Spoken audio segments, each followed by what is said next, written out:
Şimdi anne babalara elbette ki söylenilmesi gereken çok şeyler var. Neden anne babalara söylenmesi gereken çok şeyler var? İlk kılavuzdur onlar. Kılavuzdur. Çocuğun ilk öğretmenidir. İlk öğretmenidir.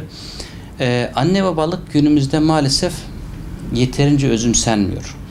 Yani çocuk geliştirme sadece başarı olarak endeksleniyor. Değer kavramı oluşmuyor. Geçmişte de bunu konuşmuştuk. Değer dediğimiz husus aile içerisinde yaşatılmadığı müddetçe çocukların ahlaki gelişimlerine katkı sağlamıyoruz.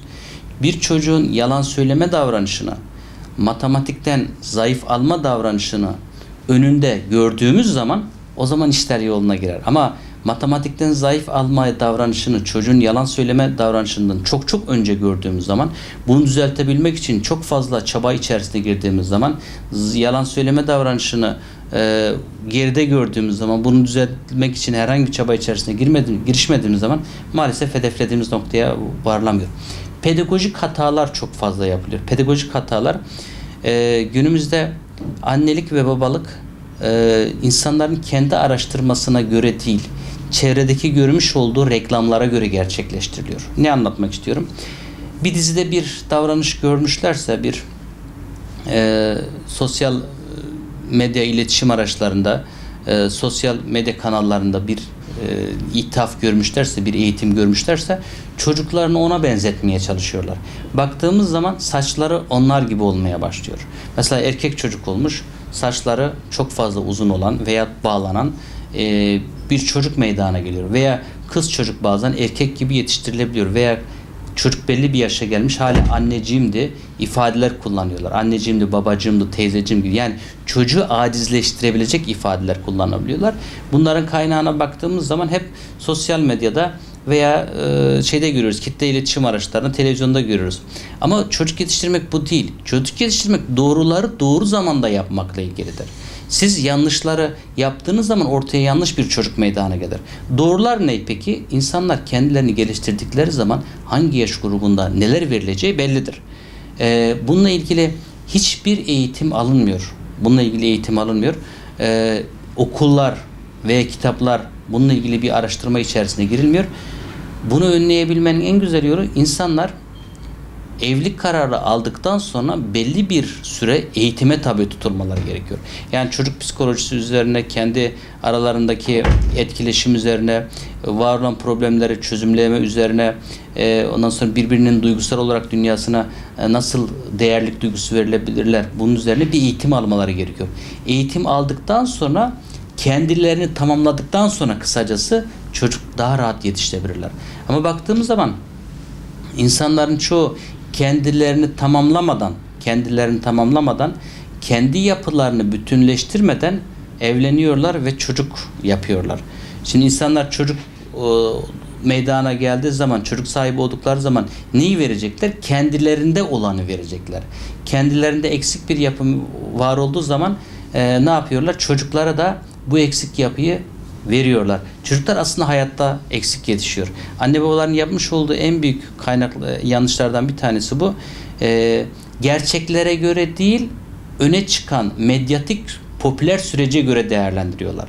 Bu popüler sürece göre değerlendirmeleri insanın bazı karakter kavramlarının doğrular çerçevesinde yorulmasını engelliyor.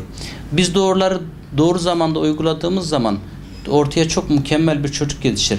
Anne babalar kendilerini geliştirmeleri gerekiyor bu hususta ve özellikle medyadaki görmüş olduğu davranışların, çocuklara karşı yapılan davranışların ne kadar pedagojik, yani çocuk ruh sağlığına ne kadar hitap edici, acaba ben bunu yaparsam çocuğumda hangi davranış özelliklerini beslerim, hangi davranış özelliklerini beslemem, bu kaygıyla büyütmeleri gerekiyor. Nasıl ki biz evimize herkesi alamıyoruz, yoldan geçen herkesi alamıyoruz, her insan alamıyoruz veya her şeyi yiyemiyoruz. Sokakta bulduğumuz veya dışarıdaki gördüğümüz her şeyi yiyemiyoruz. İşte çocuklarımızın dünyasına da dışarıda gördüğümüz her şeyi sunamayız. Çocuklarımızın dünyasına da dışarıda gördüğümüz her şeyi örnek olarak gösteremeyiz. Çünkü onlar zehirlenirler. Biz dışarıda rastgele yemek yiyecek olsak, her türlü yemeği ayırt etmeden yesek zehirlenme süreciyle karşılaşırız. Çocuklar da her şeyi ayırt etmeden dünyasına koyduğumuz zaman bilgi zehirlenmesi meydana geliyor. Pedagojik zehirlenmeler meydana geliyor. Bir yalan söyleme davranışı sadece bunlardan bir tanesi olarak, olumsuzluk olarak karşımıza çıkıyor. Ama zehirlenmelerin öbür tarafında onlarca yine pedagojik hata, onlarca hatalı davranışı, onlarca karakter sistemindeki bozukluğu meydana getirebiliyor. Ailelere özellikle bunu söylemek gerekiyor. Bunlara çok dikkat etmeleri gerekiyor. Bu bir sorundur. Evet, sorundur. Bir şeyi ortadan kaldırmak istiyorsak evvela onun varlığını kabul etmemiz gerekiyor. Sorun olarak görmemiz gerekiyor. Anne baba eğer çocuğunda bir davranış sıkıntısı varsa, bir yalan söyleme alışkanlığı varsa, ya ne var bunda? İnsanlar yalan söyleyebiliyor. Ne bunlar küçük yalanlar, minik yalanlar tarzında değerlendiriyorsa bu anne baba çocuğun karakterine bir şey koyamaz. Neden koyamaz? Sorun olarak görmüyor çünkü.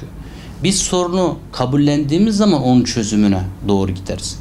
Evvela bu problemi ortadan kaldırabilmek için anne baba çocuğun karakterinde bir problem olduğunu ve bunu nasıl ortadan kaldıracağını değerlendirmesi gerekiyor. Ondan sonra bir arayış içerisine girmesi gerekiyor. Normal olarak gördüğü bir şey maalesef karşısına problem olarak çıkmaz ve problem olarak algılamaz. Anne babanın yapması gereken ilk etapta çalışma bu olacak. Çocukta bir davranış sıkıntısı varsa, bir yalan söyleme sıkıntısı varsa bunu problem olduğunu, normal olmadığını değerlendirmesi gerekiyor. İkincisi, çocuğa ceza vermemesi gerekiyor. Çocuğa ceza, otoriter bir aile yapısında olmaması gerekiyor. Eğer çocuklarda bir yalan söyleme süreci varsa altında muhakkak bir neden vardır. Bir neden. Az evvelki anlattığım konulardan kaynaklı olarak ya aile içinden ya da aile dışından nedenler vardır. Bunu tetikliyordur. Anne baba bir dedektif edasıyla bunu inceleyerek nerede yanlış yaptıklarını veya bunun kaynağının nerede olduğunu bulması gerekiyor. İkinci yapılacak en önemli husus bu. Bazen kendilerinden kaynaklanmayabiliyor. Biz aile üzerinde duruyoruz ama biraz önce bahsetmiştim. Çocuk bir müddet sonra çevreye yöneliyor. Eğitim kaynağı olarak çevreye yöneliyor. Okulundaki öğretmeni dahi yalan söylediği zaman bazen bunu normal olarak görebiliyor. Çünkü o onun otoritesi. Çevreyi inceleyerek çocuğunda yalan varsa kaynağı bulması gerekiyor. Eğer kendinden kaynaklı, kendi iletişimlerinden kaynaklı bir süreçle karşılaşıyorsa kendilerini düzeltme yoluna girişmeleri gerekiyor. Dışarıda arkadaşlarıyla ilgili bir süreç varsa arkadaş çevresini değiştirmeleri gerekiyor. Bunu yaparken de şöyle yapmaları gerekiyor. Senin o arkadaşınla bir araya gelmeni istemiyoruz. Kesinlikle görüşmeyeceksin demek ziyade, yasaklar koymak ziyade biraz temkinli davranarak, birazcık böyle kurnaz davranarak, burada da şöyle arkadaşlar varmış, hadi gidelim bakalım onlarla hangi oyunlar oynayacaksın. Çocuklar zaten bir araya getirdiğiniz zaman otomatik olarak yorulacaklardır. Yalan söyleyen bir grup varsa bunu da incitmeden bu yöne doğru çevirmek gerekiyor.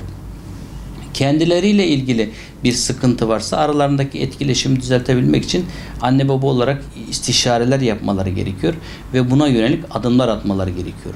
Üçüncü olarak ise çocuktaki bu davranışı söndürmek gerekiyor. Çünkü çocuk her yalan söylediğinde başarıya ulaşmış bir davranışı, bir yalanı benimsemeye başlar, kullanmaya başlar. Psikolojide ve pedagojide şöyle bir gerçeklik var. Bir davranış başarıya ulaştığı anda beslenir, büyür, karakter olmaya doğru gider. Ama bir davranış sönerse, hedeflediği noktaya varamazsa, pekiştireç olmazsa yavaş yavaş sönmeye başlar. Hedeflediği noktaya varamadığı zaman sönmeye başlar. Bunun önüne geçebilmek amacıyla çocuğu incitmeden bir yöntem uygulanmak gerekiyor.